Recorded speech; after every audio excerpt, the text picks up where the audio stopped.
انسان کی پہلی انگلی کے بیچ میں انسان کی فطرت کو واضح کرنے والا نشان ہوتا ہے۔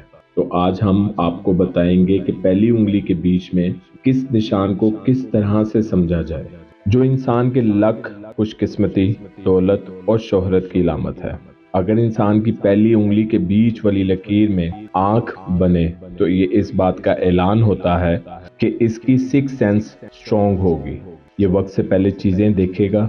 لیکن اگر آنکھ تو بنے لیکن اس میں ایک جگہ سے لکیر ملتی نہ ہو، یعنی مکمل آنکھ نہ بنتی ہو، اس کا مطلب یہ ہے کہ یہ چیزوں کو دیکھے گا تو سمجھے گا بھی صحیح، لیکن کافی جگہوں پہ مجبور ہو جائے گا۔ یہ غصہ کر کے اپنا نقصان کر دے گا، یا جلد بازی کر کے، یا کسی احساس میں آ کر۔ ایسے انسان کو چاہیے کہ جلد بازی سے بچے تاکہ ان کا فائدہ ان کے سامنے ہو۔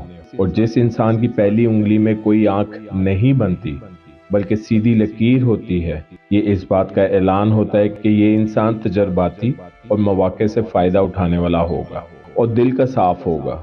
اس کا رحم اس کی طاقت بھی ہوگا، اور اس کا رحم کرنا بعض مرتبہ ان کی کمزوری بھی بنے گا، کیونکہ لوگ ان کے کندھوں پر اپنے پاؤں رکھیں گے۔ اور جس انسان کی پہلی انگلی میں صرف ایک لکیر ہو اور دوسری لکیر نہ ہو تو یہ اس بات کی علامت ہے کہ یہ بہت ہی زیادہ سخت اور سیدھی بات کرے گا اور اپنے اصول کی وجہ سے شکست دیکھے گا۔ اس کو چاہیے کہ وہ اپنے وجود میں تھوڑی سی لچک اور رشتوں میں لوگوں سے تھوڑا سا کمپرومائز کر کے چلے۔ انشاءاللہ اس کے اصول اس کو فائدہ دیں گے۔